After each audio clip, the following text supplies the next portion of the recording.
আমি চোখের সামনে অনেক কিছু দেখছি, ইভেন আমি নিজে গুলিবিদ্ধ হয়েছি। মেবি 25 তারিখ ছিল জুলাইয়ের। দেন আমরা গিয়েছিলাম নতুল্লাবাদ থেকে আমরা আন্দোলন করছিলাম, কিন্তু হঠাৎ করে 2 গাড়ি পুলিশ আসলো, এসে টিয়ারশেল নিক্ষেপ করলো আর ফাঁকা আওয়াজ করলো। তারপরে আমাদের উপর গুলি বিস্ফোরণ শুরু করলো। তখন হঠাৎ করে দেখি আমার পিছনে কেউ ছিল না, কিন্তু আমি দৌড় দিয়েছিলাম, কিন্তু একটা বুলেট এসে আমার পায়ে লাগে, রাবার বুলেট। আর আমার সাইডে যে ভাই ছিল সে অনেক বেশি আহত হয়। তারপর তাকে নিয়ে হসপিটালে যাই।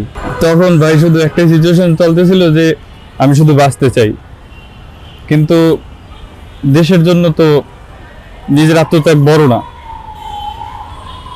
তার জন্য বাঁচাই লাগছে। আমাদের ইচ্ছা ছিল আরো হিউজ। আমরা চাইছিলাম যে, একটা ইচ্ছা পূরণ হয়েছে যে বাক স্বাধীনতা মানুষের আসছে, কিন্তু আমরা আকাঙ্ক্ষা ছিল আরো বেশি যে সাধারণ মানুষ যাতে আরো বেশি জব পায়, বেকার না থাকে। মেনলি বাংলাদেশের মানুষ বেশি বেকার, তারা যাতে জব পায় এইটাই বেশি আশা ছিল। আর মানুষের যে দুর্নীতিটা, এটা যত সম্ভব কমানোর চেষ্টা ছিল। এগুলোই ছিল আমাদের মেনলি আকাঙ্ক্ষা।